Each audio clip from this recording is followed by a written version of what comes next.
Heavy-duty vehicle lifts. Good morning. Henry, Good morning. good morning. This is exciting. Always is. So in your agenda packets, Uplifting, yeah. I like it. so in your packets, we have a two-part action item. One is to approve the purchase of another 8 heavy-duty vehicle lifts, and the other part of that is to approve a contract for the installation of a total of 11 heavy-duty lifts. So let me explain those numbers real quickly. So the project of replacing our maintenance vehicle lifts really started back when the board approved an action item for the purchase of 3 what we call parallelogram type lifts. I'm sure everybody may know what those look like. They're drive-on lifts, certainly an upgrade to our what we call in-ground 2 posts, much easier to set up a lift to accommodate a bus. So we have those now. They've been here.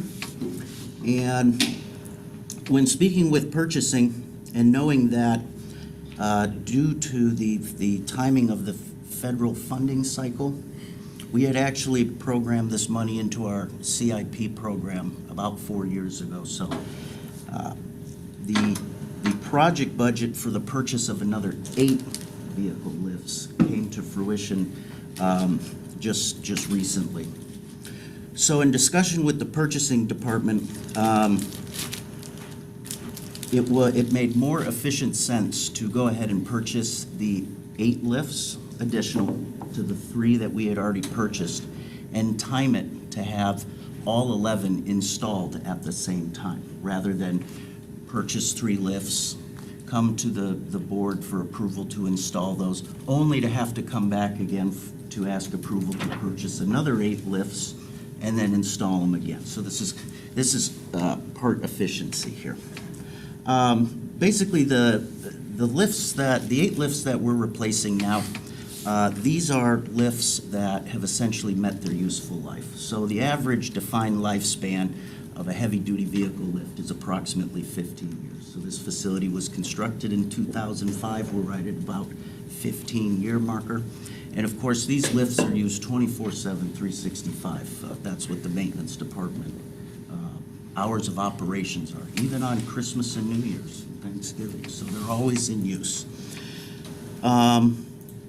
They will be 50,000-pound capacity, which exceeds the requirement for what our buses weigh, so they can accommodate all sorts of equipment. Again, they will be drive-on style. These will be 4-post lifts, which mean that there'll be 4 posts and they'll still have the runways. So again, everything's above ground. One of the other aspects when replacing vehicle lifts nowadays is nobody's putting lifts in the ground anymore, and there's a lot of reasons for that. Maintenance, confined spaces, all sorts of stuff. So let me turn it over to our purchasing director, Mr. Burns, who can walk you through the procurement process for both action parties. Good morning, Mr. Chair. Al Burns, Director of Procurement. Like Henry said, and I want to applaud Henry and the maintenance group. We work very well together, and we came to this agreement to bring this to you in this fashion. One of the methods that we've used to procure this is we bought these lifts off a consortium procurement. That procurement was led by the state of Washington, and there were 3 awards made to that. It's going to be 4 awards: BenPAC, Snap-on, Vehicle Service Group, and Mohawk Resources for garage lifts. And the contract number that we're buying this under is 05316. In January, we had to go and seek approval from Florida Department of Managing Services in order to utilize the contracts, and that was approved. On February 3rd, we received a quote in the amount of $896,818.60 from Mohawk Lifts, and we entered into negotiations with Mohawk. After negotiations with Mohawk, we mutually agreed upon a price of $836,815.77 for a savings of just over $60,000. Procurement reviewed the solicitation and determined that the solicitation was compliant with all of our rules and FTA policies and procedures. And after a responsibility check of Mohawk, it was determined to have the capacity. Mohawk does a lot of DoD work for the Department of Defense. Down to the installation portion. In December 18th, we issued an IFB for the 3 vehicle lifts. It was posted on Demand Star and on our websites. On December 24th, we received 1 bid. When we receive 1 bid, that allows us to be able to open that up for negotiations according to FTA procurement policies. If you receive only 1 bid, you're allowed to enter into negotiations. Therefore, I entered into negotiations on the 3rd of February, and we added those 8 additional installation of the 8 lifts. After negotiations, on February 12th, Adams Tank submitted a price of $499,742. Once again, we negotiated that price, and their best and final offer was $491,742 for a savings of $8,000. So for both of these purchases, we saved through negotiations a total of $68,000. Once again, the procurement was reviewed and the solicitation was in accordance with our PSTA and FTA policies and procedures, and we did a responsibility check on Adams Tank. I would like to mention that Adams Tank is also has done 2 other jobs here on site. They replaced all of our some of our fuel dispensers, and most recently we had a tank that was cracked, and they repaired that. I think they replaced that, correct, Henry? They replaced that tank. So we've been doing business with them, and they're a locally owned business. Once the fiscal impact for this is funded by FTA grant funds, and once again, the recommendation is number 1A, approve a purchase of 8 heavy-duty vehicle lifts from Mohawk Resources Limited in an amount not to exceed $840,000.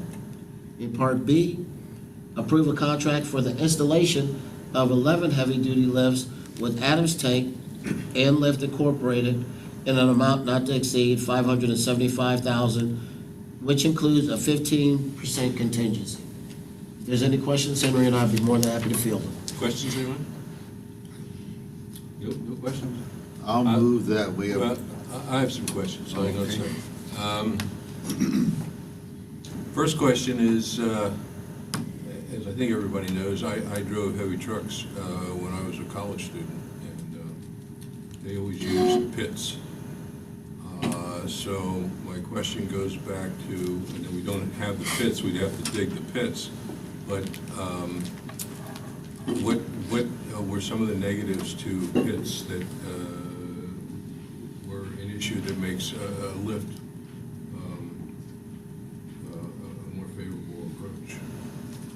Well, actually, the maintenance department does have pits. We have Yeah, you 4. have some now. We You have said 4. that, but to go back and dig a hole in the ground where we've got concrete and all that would be expensive. So, but I'm just curious. You always think the truck's not going to fall if, or the bus in this case is not going to fall if it's on the ground already. Sure. So I mean, there's always the possibility of a failure on an overhead arrangement. Well, so to answer your first question, what's the advantages? Well, first of all, constructing pits and certainly going below grade in Florida with a water table of about 7 feet. We've got issues where foundational cracking and water seepage could be a problem. At least that's what our water table is here. Secondly, with a base flood elevation here of only 9 foot, since our close proximity to the bay, flooding would be an issue as well. The other thing is, while pits can be convenient, and I use that term for, say, inspections or something that can be repaired on the bus, mostly underneath, without having to remove wheel end components.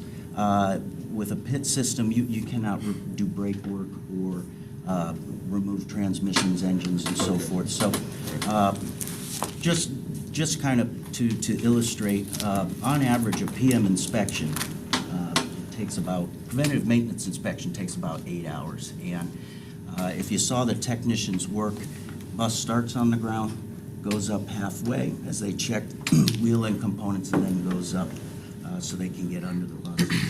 So it'll do, over the course of 8 hours, the lift will actually go from, fully raised, mid-raised, lower raised, and then back to possibly mid-raised because they do repairs on it. So a lot of advantages. With these lifts, everything is above grade. There is nothing underground, low volume fluid. Lift technology has really advanced in the last 15 to 20 years. In terms of safety, these lifts have triple redundancy, meaning that there is dead man locks programmed in. Should a column or a pillar go out of sequence than the other four, okay, then the lift will automatically stop. And of course, you can let it down manually if needed. So they've really programmed a lot of safety features that really aren't apparent back 15, 20 years ago. And if I was to say, from a safety perspective, two-post versus a drive-on lift, with a two-post, while they're perfectly fine. If a technician doesn't set that two-post up in-ground properly on the axles, the bus could fall off, or it might be lopsided. But on a drive-on runway-style lift, all 6 tires are planted on a runway. Very tough to, I wouldn't say it's impossible, but you really got to be trying to not line that up correctly. All right, very good. Yes, go ahead. This is for Vince. Al. And the 15% contingency, how do we arrive at that figure? 575,000? On most construction projects, you have a contingency, and that's been kind of best practice here at PSTA for that 15%. It doesn't automatically go to the contractor. It's just in case for unforeseen conditions. Okay, anybody else? Okay, go ahead, Richard. I'll move that we approve the purchase order for not to exceed $840,000 for the heavy-duty vehicle lifts, and also approve the contract for installation of 11 heavy-duty vehicle lifts not to exceed $575,000. Second. Okay, all in favor? Aye. Okay, passes unanimously. Thank you. Thank you. Al, appreciate it. Okay, next on the agenda is the Seminole City bus pullout easement agreement. Good morning. Good morning, welcome. Thank you. BJ Gavin, Project Management Office, Project Engineer.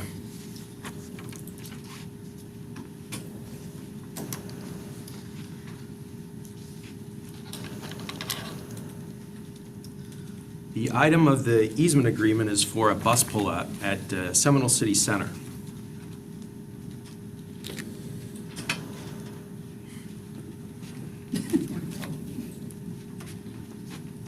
At night. There There it It's is. there, I don't know why the clicker's not.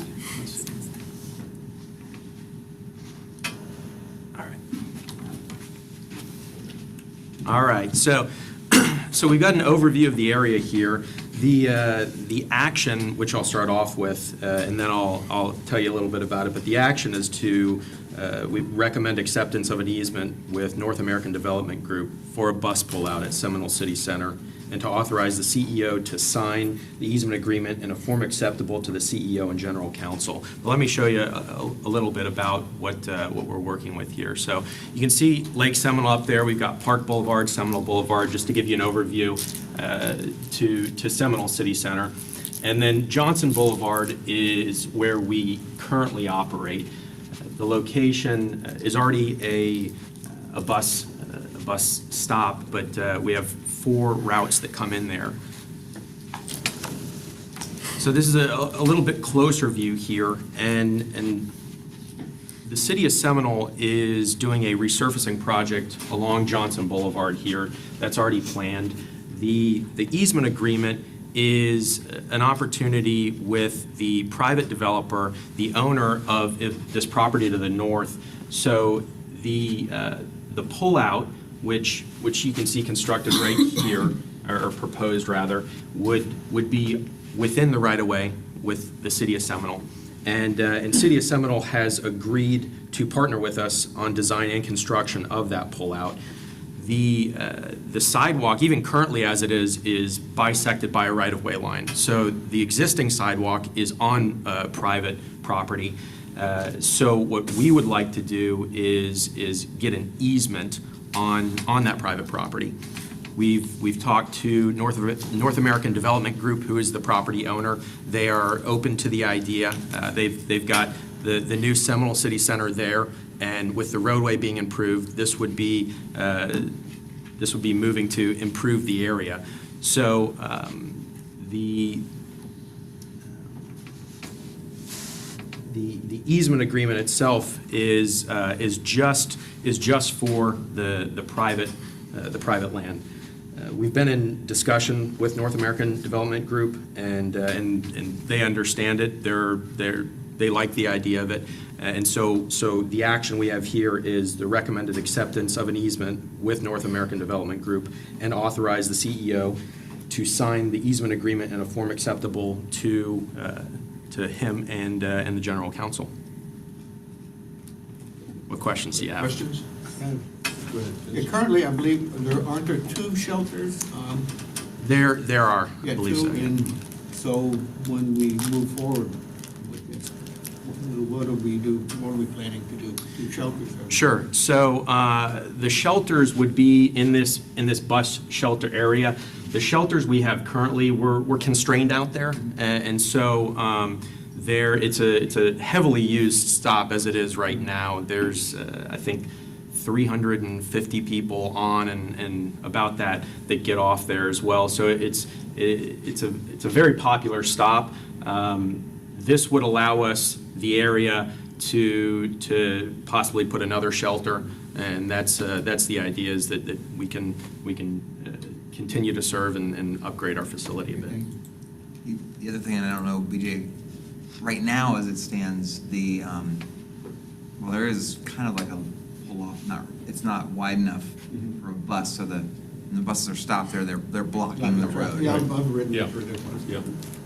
And this would allow them to come completely off the It road, would, right? yeah. It would allow them to come off the road, and so that you would have traffic flowing through here, and also this turning movement wouldn't be impeded by any of the buses. From a visual standpoint back here, they'd be able to pull up without getting onto the roadway.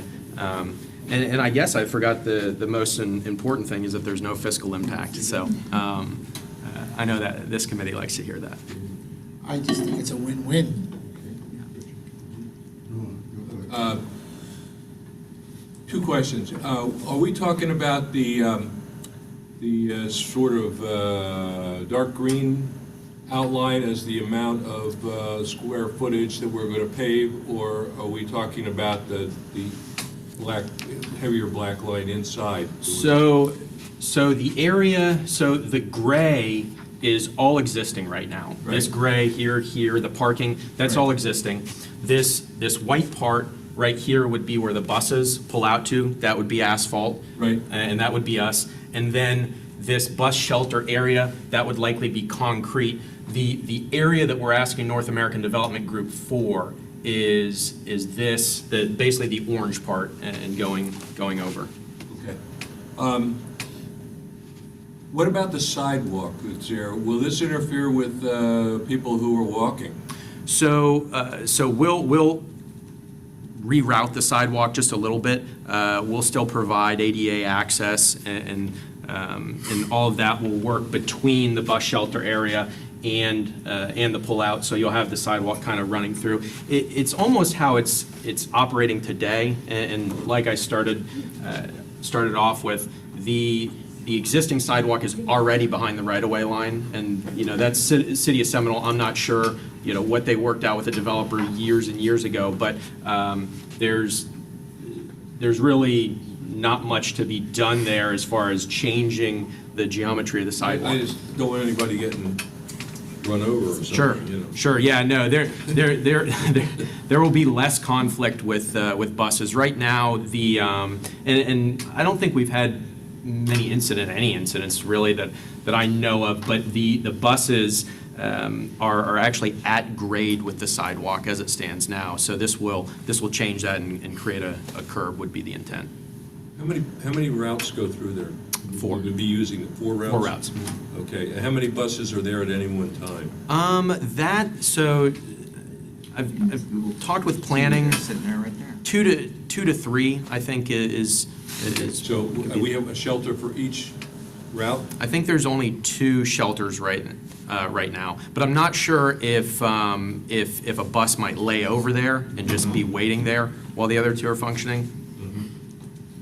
Okay.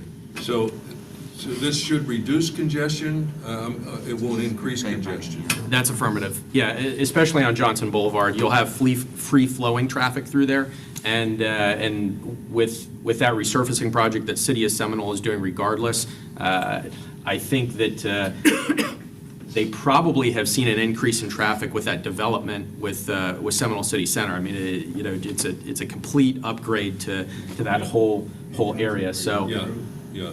Yeah. I represent the city of Seminole on the PSTA board, so I'm very So you know it well. concerned that we do a good job on this. Although Commissioner Justice noted that the Earth Fair just closed there. Okay, now, is there some savings because we're doing this in conjunction with something else that's going on? Or not really? That's the idea. That's the Yeah. idea. This is only about the easement agreement, so we haven't gotten there yet, but the idea is to find some cost savings with partnering with City of Seminole for either design and/or construction, or one or the other. What's the time horizon on this then? This is still in the planning stages, we're not in any way ready to start doing anything, right? We haven't let any contracts out? No, we haven't moved on that. So this is the first part of the puzzle in this equation. City of Seminole is at about 60% design, so for Johnson Boulevard. So what that means is that's a milestone for them: 30%, 60, 90, and then construction documents. So they're a little over halfway on the design of Johnson Boulevard. We have not undertaken any design or anything that looks like construction out there. It's this is simply to get an easement so that we can start that process. Okay. All right.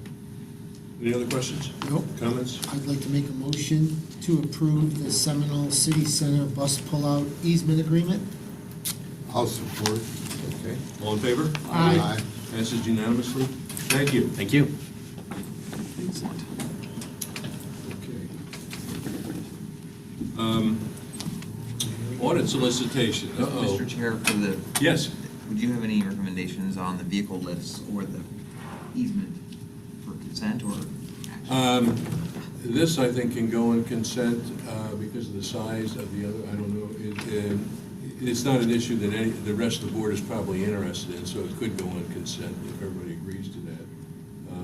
I'm talking about the lifts now. This is pretty straightforward. Yeah. I would say. Consent, okay. All right, they can pull it off if they want to. Okay. Okay, thank you. Good clarification, I forgot. Okay, Al, Okay, all well, yours. I want to start this presentation off by saying thank you. I know you received an overwhelming amount of information, and it's a lot of stuff to digest. But I don't want you to feel like you have to put that burden all on your back. We have some advisors, and the advisors, that's what they do all day, every day. We have Ms. Jeanette Phillips, who has a whole bunch of acronyms like Michael behind her name, CPA, CGFO, and all these alphabets. And she works at the office of Ken Burke, the clerk of the Circuit Court, and Comptroller, Pinellas County, Florida. We have Christine Chapman from Manatee Transit, and she's the fiscal analyst for Manatee County Area Transit. And what that means, and I looked it up, means she handles all Manatee County transit MCAT, I think that's the name. She handles all their financials, so she's kind of their financial person. We have Melanie Williams, who's a senior accountant for T-Barta, and I think she's home trained by my boss, Debbie Leas. So you know she knows what she's doing. And last but not least, we have Julie Lupus, our Director of Accounting, who has a CPA. And these are the people that I anticipated to do a deep dive into these proposals and check the I's are dotted and the T's are crossed and all that kind of stuff. So back to the presentation. I want to do a little bit of background and go back in time a little bit. We released an RFP. The Finance Committee was presented a summary of the procurement process by Debbie Leas. And at that time, you approved the evaluation criteria for the RFP. That's a statutory requirement that the Finance Committee or members of the board approve the evaluation criteria. As you can tell by that big binder you have in front of you there, Mr. Chair, we received 6 responses to the RFP. We held an initial advisors committee meeting where they signed the conflict of interest forms, and I talked to them about the rules and how to go about evaluating the proposals. Thank you again for returning all your conflict of interest and confidentiality forms, and just a friendly reminder, we're still in the code of silence. I then sent the proposals to you via Dropbox, carrier, picked up, all kinds of ways, you know. The next steps, as soon as this meeting is over, the advisors are going to meet and they're getting ready to give me their scores and tell me in detail why they scored. I remember, Commissioner, that you asked, hey, if they scored one person 200 points and another person 225, will they be able to tell us exactly why they scored that person 200 points? I've already reviewed that, and thankfully, the advisors, they put very, very detailed comments, and you'll be able to see that. Tomorrow, I'll give you the full disclosure on how the advisors rank the proposals, and there will be detail. You're going to get a lot of, once again, and I apologize, you're going to get a lot of information, but if you need any help going through that information, feel free to reach out to me. The next step is procurement will present the advisor's full ranking to the full Finance Committee on 3/11. And at the 3/11 meeting, there's a couple of options that you have. Me, as the Director of Procurement, I would strongly encourage you to take into consideration what the advisors, how the advisors ranked. But you could do as the Board of Directors, you can do as you wish. On 3/11, the Finance Committee will vote on the top 3 firms and decide if the top 3 firms need to present at the 4/15 Finance Committee meeting. If presentations are given, the committee will rank them again. I like to mention, presentations aren't required. They're not required, but they are an option for you. Take the ranking to the Board of Directors on 4/22 for an action item. You are required by statute, Florida statute, you are required to move forward to the Board of Directors the top 3 ranked firms. Firm number 1, 2, and 3, in that order.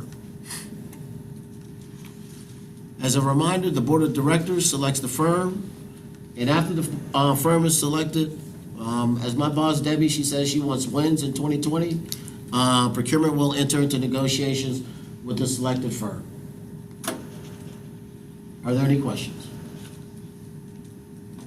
Go ahead, please, Richard. Hopefully, this package you gave us is the biggest one we'll get this year. Other than Christmas? Yes, sir. Other than the .7.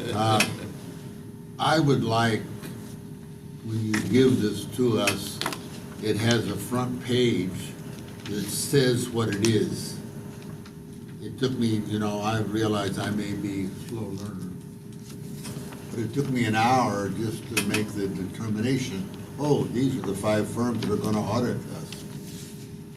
So I think if we started out by saying we have 5 proposals of firms that are gonna do our financial audit,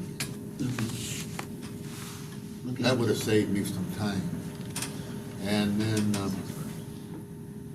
I mean, that's fine, just a little summary of what you're asking us to do. Yes, sir, I apologize. I should No, have that's okay.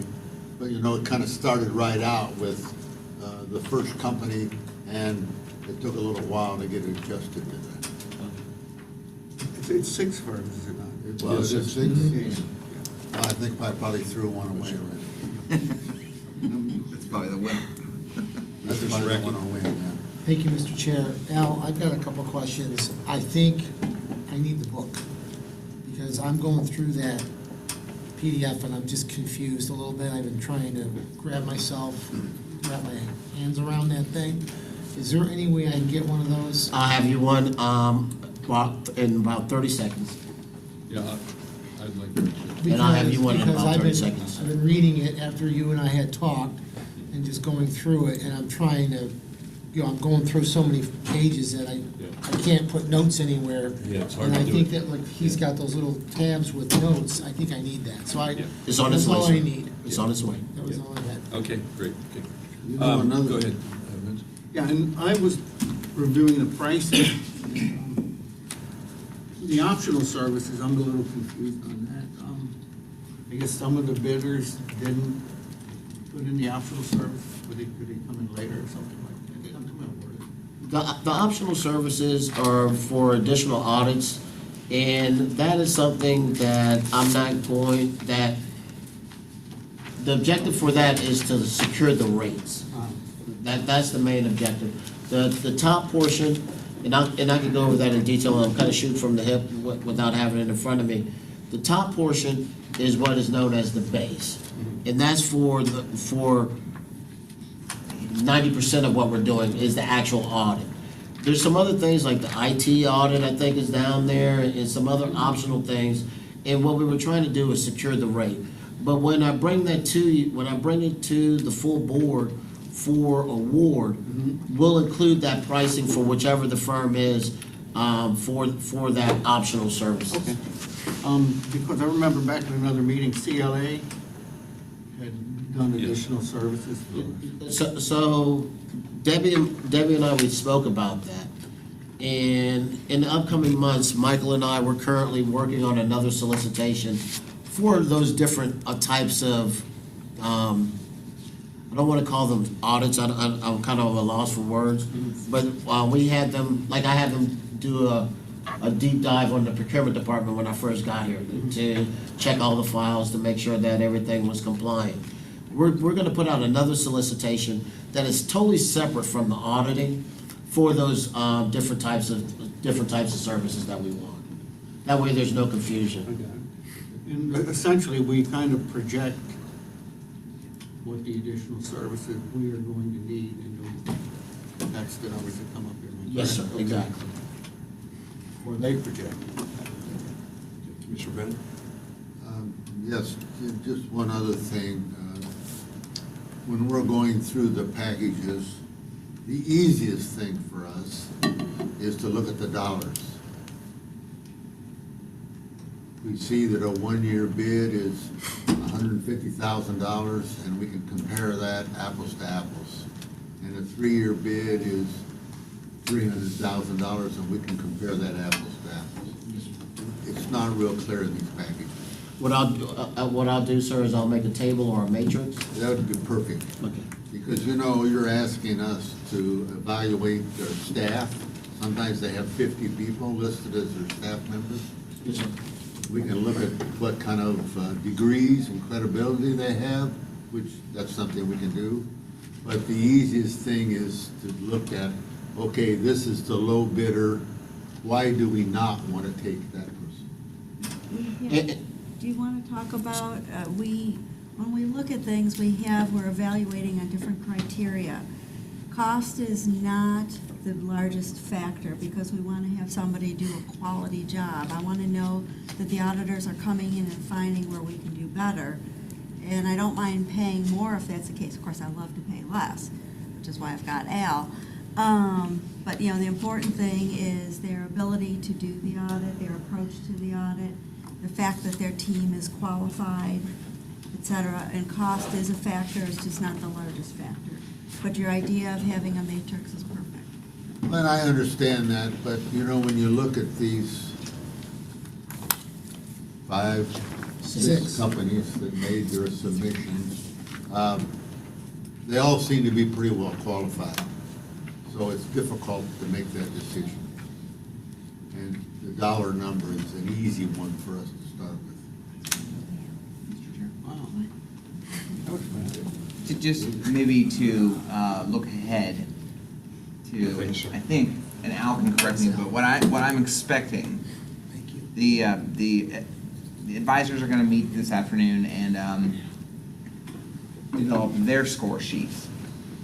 And so tomorrow, Al's going to send you, and Mr. Bennett, hopefully it'll be clear because there'll be a cover sheet that's going to show the advisors' scores for the 6 firms ranked first place, second place, down to 6th place.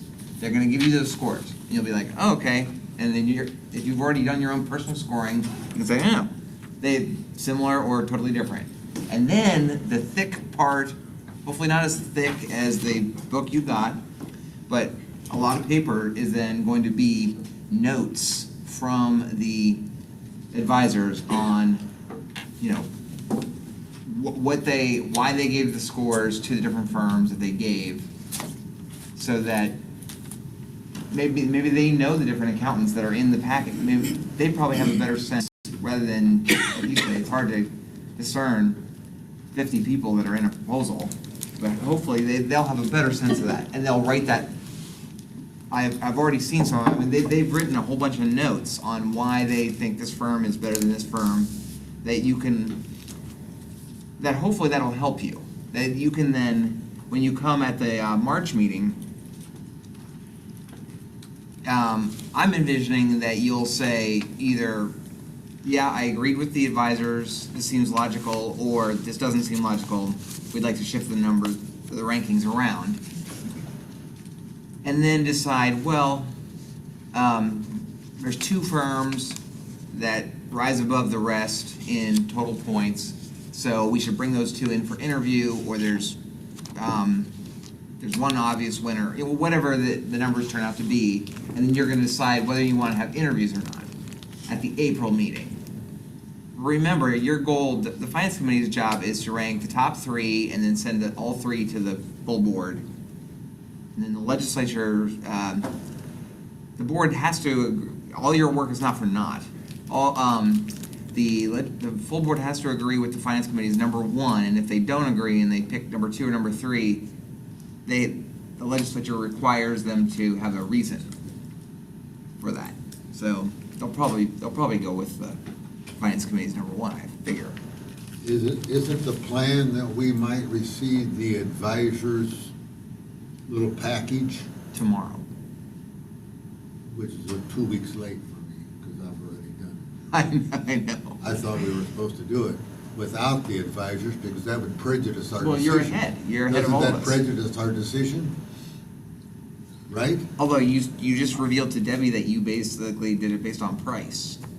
Well, that was one of the criteria, sure. I would phrase it that they're advisors and they're subject matter experts. Oftentimes in RFPs, we have people on staff that might not be subject matter experts on what we're procuring, and we have people that give us assistance in that, and we have them help us through the evaluation process. So I wouldn't say that is prejudice. I would tell you that it's information that you'll be given, and you could use it or choose not to use it. It's at your discretion. When I was I driving agree. back from Tallahassee, Al called me and sent this PDF, and I was scrolling through it, and I called him back with it, and I go, when is this due? I said, this thing's huge. I just, what you got, what the finance committee members are doing right now, staff does that on a regular basis. You know, with all these solicitations and contracts that we bring before you, And now you'll have some type of sense of level of effort that it takes to go through that and maybe have look at it from a different lens when we bring some of these RFQs and RFPs to you. Just a little procurement plug. And the good news is, you won't have to do it for the next 3 to 5 years, Yeah. because it's a 3 I was plus just 2. gonna ask you how long it was since we did this Yeah. before. So you won't, Right. your homework will be done for the The next number legislature of might years. change the rule. But this is the only contract we're gonna do this on? Yes, sir.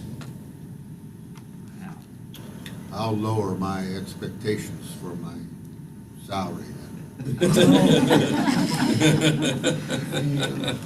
Are there any other questions, Mr. Chair? Yeah. One of the things that we've had done is a surprise audit on a specific topic, just to make sure we're on target. Is that included in this, or is that going to be included in the subsequent No, thing that we're going the to look element of at? surprise is included in the base audit fees. Okay.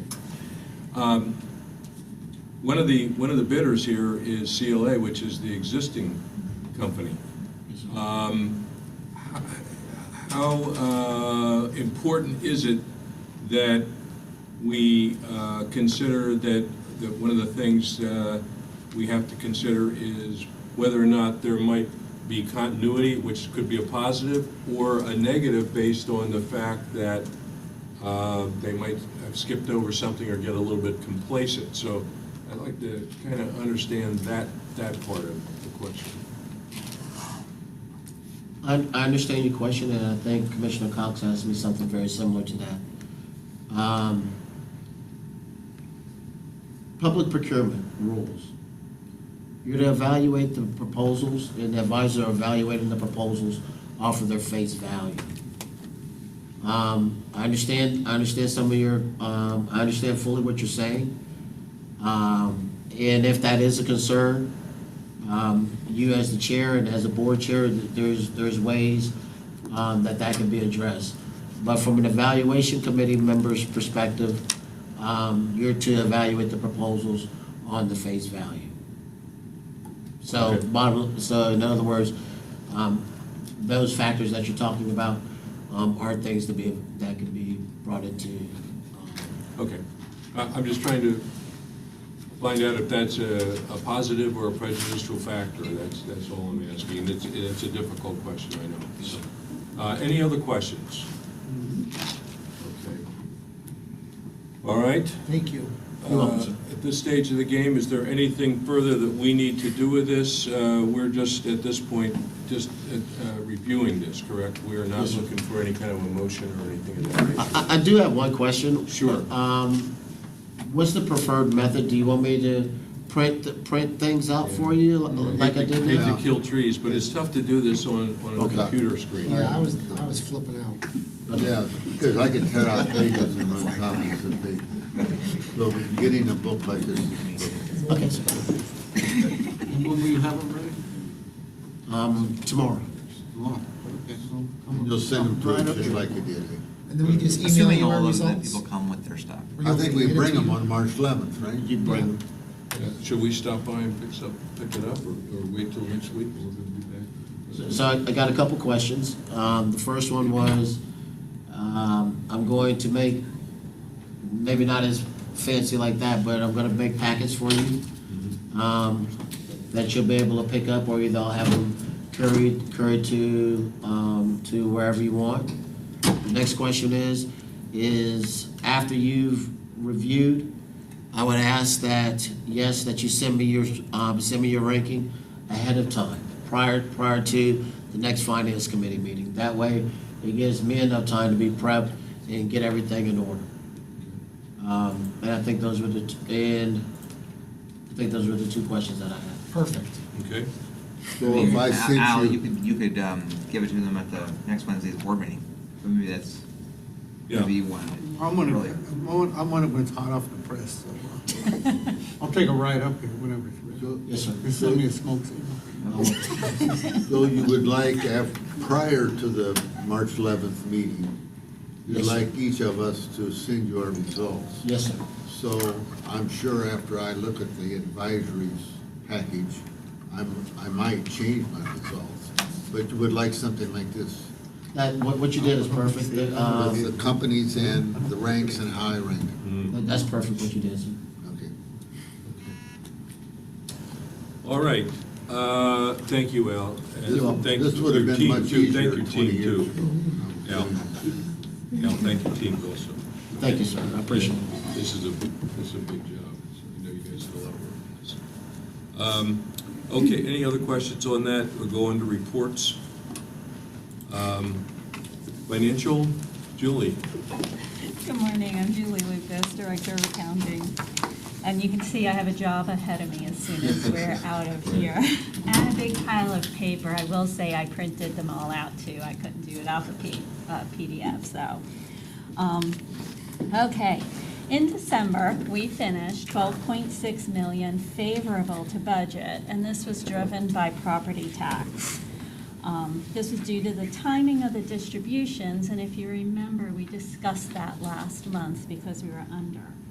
So we recovered the 6.2 million, we were under budget in November, and we also received a little bit of what we had budgeted for January.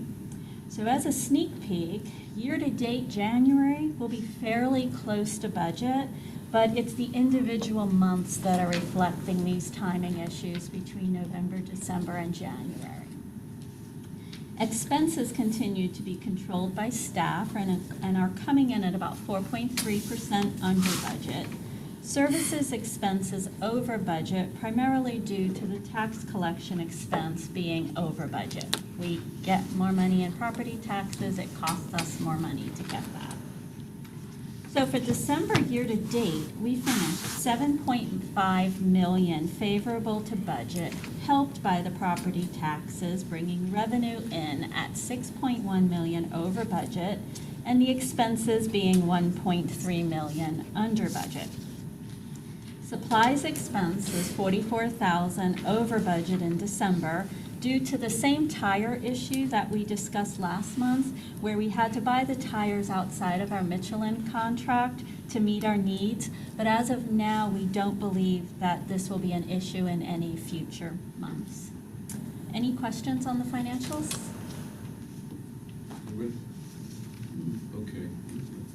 Okay, and again, the tire issue was just simply because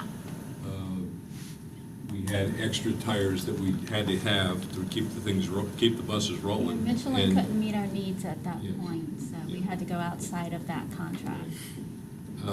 When we do bids, contracts in the future, do we budget in a little extra in case we run into a similar situation, or is that so unusual that we wouldn't normally do that? I'd like to answer that. Been working hard with the deputy director, Joe Cheney and Henry Lucas, the director of maintenance. And yesterday, we actually had the pre-bid meeting for tires. And the short answer to your question is yes, we do add that in. But Joe at yesterday's meeting made it abundantly clear that service and availability of tires is his number one thing. So it is being addressed in the next contract. Rest assured of that, sir. Okay, all right. Although, at least in my experience, the tire business is very, very competitive, close competitive with the companies like putting like hundreds of pennies on their bid difference. Okay. And not too many companies are really in the Not business. three. Yeah. Right, okay. All right, and with regard, Julie, with regard to the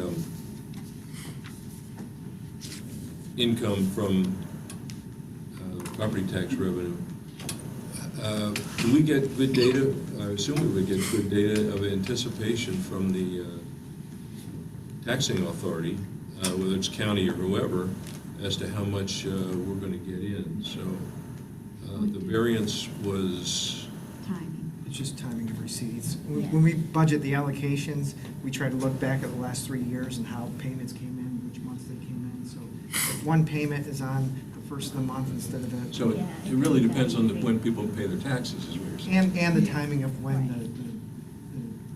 the tax collector decides to make the distribution to us. Oh, that's another factor. Yeah. Oh, I thought they got the money and they sent it right to us, but I guess I'm wrong. And one day, as Michael is saying, really can make a difference. If it's November 30th, that's dramatically different from December 1st, where it's only one day, but Yeah. it goes into two separate Months, yeah, I got you, So, yeah. Good. Okay, all right, so again, we're okay with that, and that's not a significant issue then. Okay, all right. All right, any other questions? Okay. So let's go to quarterly reports. Debbie? All right, we've got a variety of quarterly reports in the package. It starts out with the quarterly capital budget versus actual report. And our actuals are just over $1 million compared to a budget of $2.4 million. So we're under budget by about $1,375,000. There's a couple areas, again, it's timing that deals with this. Our Central Avenue BRT design project, just again, timing as to when we would have that completed and done. It is, I know Abhishek is moving right along on it. There's also individual reports on every single project we do in this package. Our Regional Fair Media project, again, timing. And our Park Street Terminal Roof project, that's something we've been, as a staff, closely looking at and coming up with alternatives to take a look at and coming up with pricing on that. So we're doing our due diligence. So we're a little bit behind schedule on that, but we want to make the right decision for the long term. On the technology side, we are under budget due to the timing of an upgrade to a program called Mastis for additional modules that we're looking at, as well as I think our phone system and our computer refresh project. So while we are under budget, this is not unusual in the capital world whatsoever. Because one little timing difference of when we expect it to happen makes a huge difference, because we're talking large dollars with all of that. One of the other reports we have in there is the fuel report. Debbie, I see you just were talking about technology. I see that we're under budget by 100%. That means that we haven't been billed, we haven't. Or we haven't It's moved one of forward on those- the project. It's one of those cases where we budgeted $223,000 Correct. and we haven't paid anything yet, Correct. okay? That is absolutely correct. On a good note, we have a fuel report in here, and our fuel usage, you could see it on the report that Julie just gave. We're under budget in fuel. And our average price per gallon over the first quarter was $1.91 compared to our budgeted price of $1.96. As you recall, we locked in fuel for about 2/3 of our fuel at $1.88. So that's helping us. Henry and all the work he does to maintain our buses also helps, because our miles per gallon always is tweaking upward. So we appreciate all what Henry does there. I'll turn it over to Michael before I do health insurance for the investment and reserve report. So as of December 31st, 2019, PSTA is about $73.4 million invested. You can see there's a large difference between September 30th and December, and that's mainly due to those property tax receipts. The money's invested in various savings and checking accounts and 5 different certificates of deposits with Bank United, Synovus, and Regions Bank. The next report is the reserves report.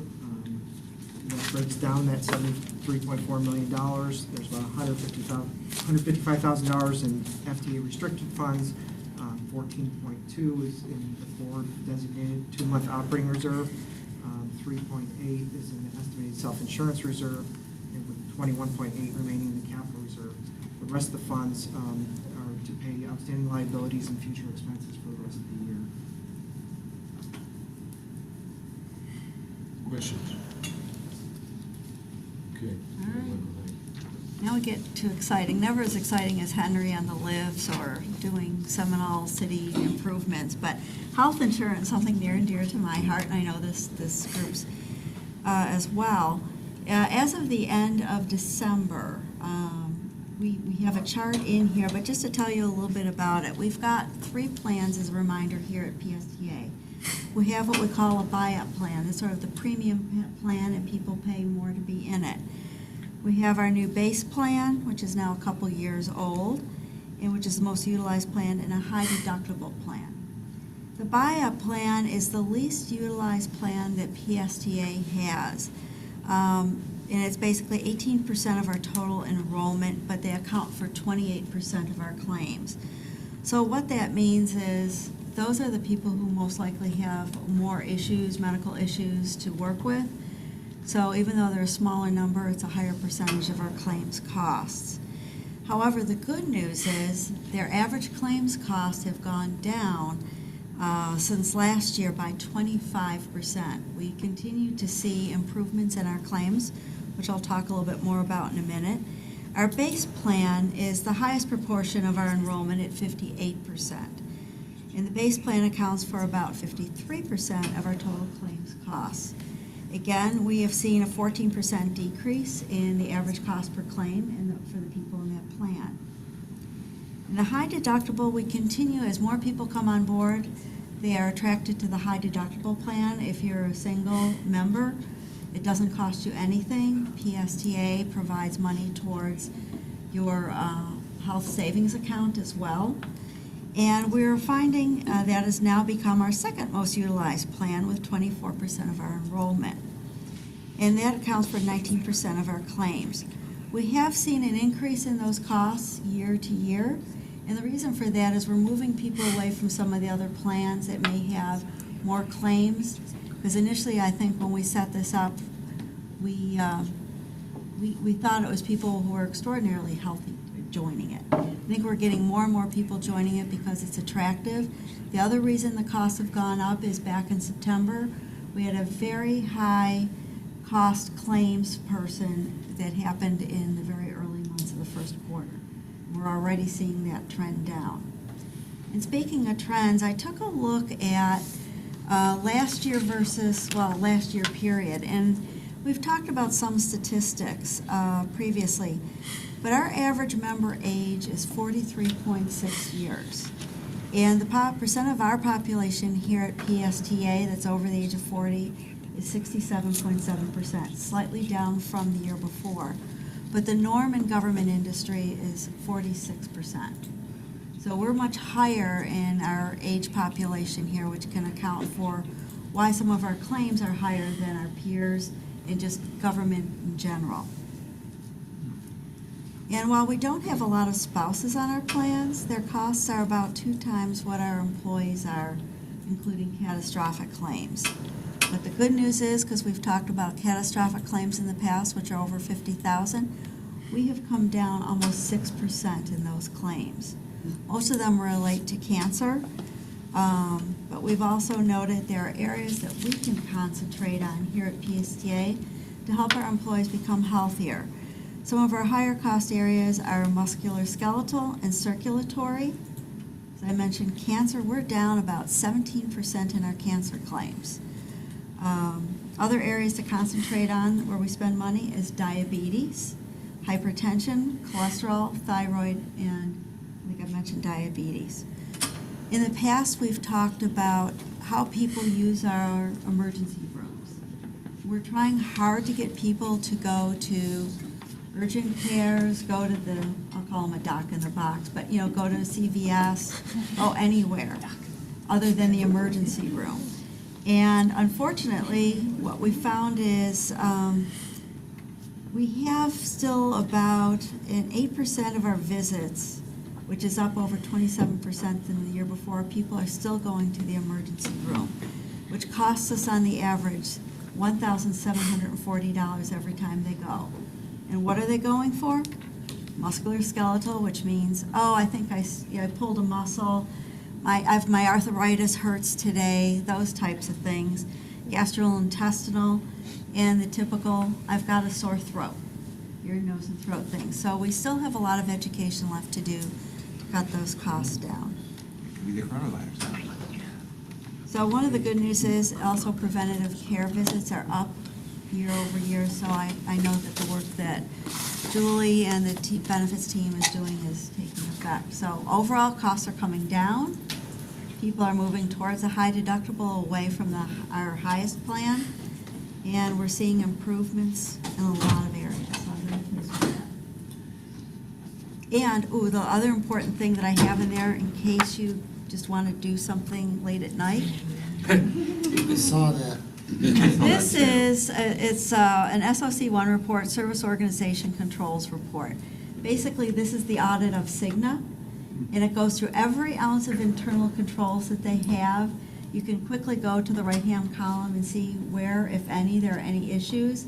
Gives me comfort to know this is done on an annual basis, and that we don't have any really findings with Cigna on how they handle because we pay them a lot of money. Question, yeah, Commissioner Bennett? Julia, when we as a company put money in employees' health savings account, Correct. how does that get distributed? That goes into their health savings account, and when they go to spend, they've got like a little debit card. They also can contribute themselves, which we highly encourage. So it's basically a debit card. You go to the doctor, swipe it, and it's coming right out of that account. So the doctor gets paid Right from the health. theoretically for a check from us, doesn't go to the employee. No, it goes in their personal health savings account, so they will have that money with them till the day they die. It really goes to the employees, Yeah. because even if they quit PSTA, they still have that Still money have in it. Do their they have like account. a credit card? Yeah, a debit card. And, but, you know, if you spend it on other things besides health, Well, I That's understand massive. that because That's I not a good know thing it's to a do. taxable entry. Yes, it It must be is. put on your 1040 when you file your Yes, income it tax. but that's up to the individual employee. Yeah. But we have no control over that. No. The employee goes to the doctor charges $400, he can either pay for it himself or swipe his Right. card. Yeah. Okay. But in that situation, just to piggyback off what Richard says, that's not a negotiated price, then the doctor can charge whatever they want, whereas if you go through the regular corporate No, arrangement, it it's is a negotiated. negotiated by Cigna. Okay. It just doesn't All have right. any subsidy, so it seems like it's ridiculously high price. Right. But at least Cigna claims that it's negotiated down from some other ridiculously high Okay, price. all right. Yeah. Most of our employees are operators, am I not correct? Correct. And they have a DOT physical. How often is the DOT The physical? 19A physicals, I believe, are done, is it every other year? James? Do you know? Because, those physicals actually give a lot of information too, diabetes, blood pressure, eyesight, hearing. So it's kind of preventive.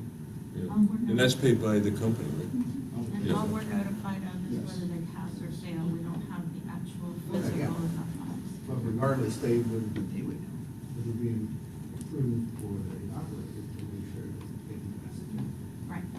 Yeah, they have to. Maybe that's why the spouses are so much more expensive. And those are paid for by the You don't give them company. 19 Yeah, well, they can opt to go to their own. Because they don't- They go to ours. I don't know. Okay, got it.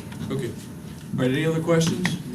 That's very comprehensive, a lot to digest. Yes. Thank you very Yeah, much Great there's job. an for keeping annual- us in the loop so we understand at least some of all the different things that you guys really delve into all the time. And we appreciate the fact that you We give get- us good information. We get analytics from our broker, who Yes. helps us with this. Yes. And it's just maybe it's just me, but I find it absolutely fascinating, all the data that they give us, and it really helps us to figure out where we need to put our education. Okay. Good. All right, well, thank you.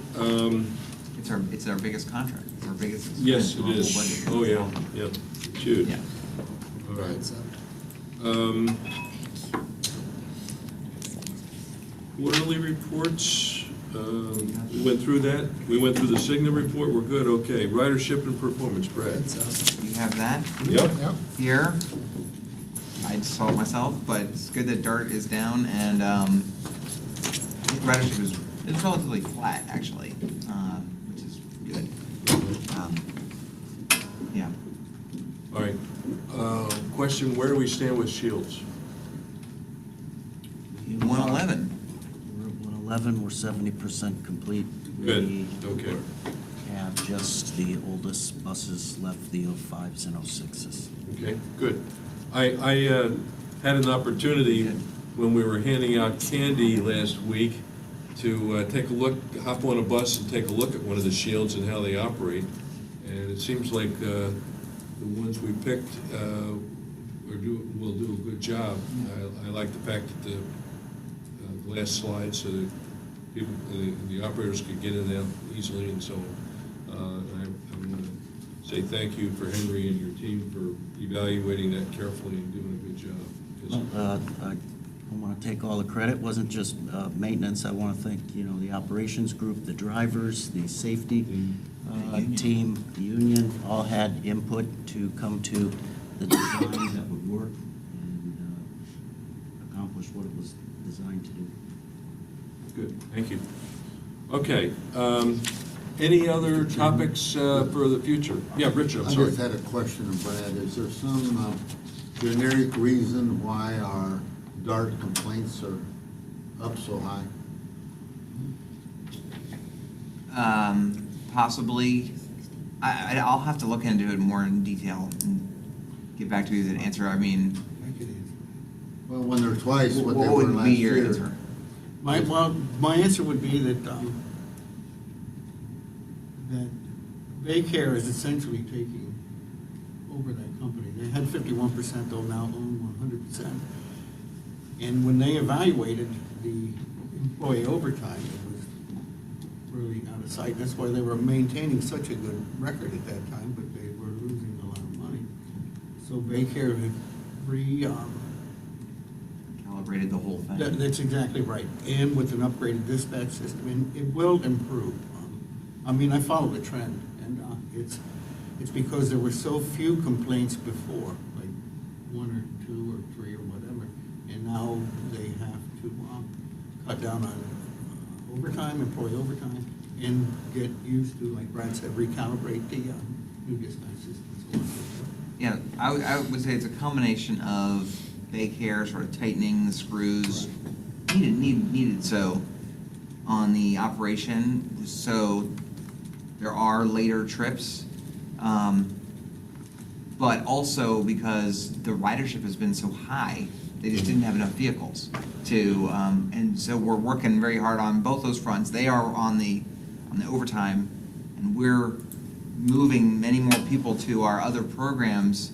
And as you can see, DART ridership is down, which is actually a good thing. And CareRide actually thinks it's a good thing because it allows them to be more on time with their available vehicles.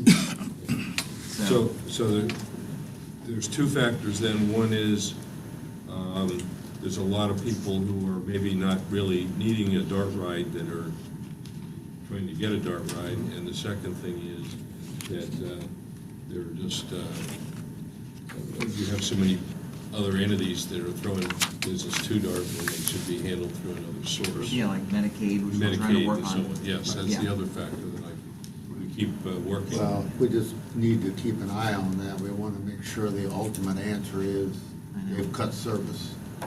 They've cut service, they've cut service. That's why people are complaining.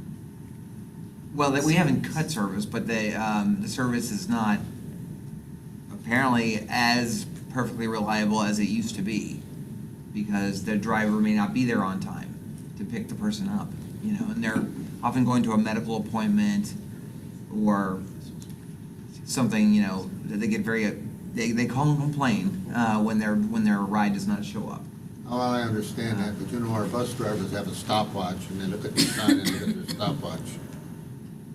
We could encourage DART maybe to do a little better. I believe, Richard, they are working on it, and the metrics so far for February are about 98.2% on time. Yeah, so. Yeah, compared to other places, it's really very Yeah, good. well, their systems, their target's like 95%. And, all that being said, Yeah. What are we doing now about going back to misuse by other entities to try and get the rights paid for or provided by another source where they're not supposed to be using CareRide? Well, we're working.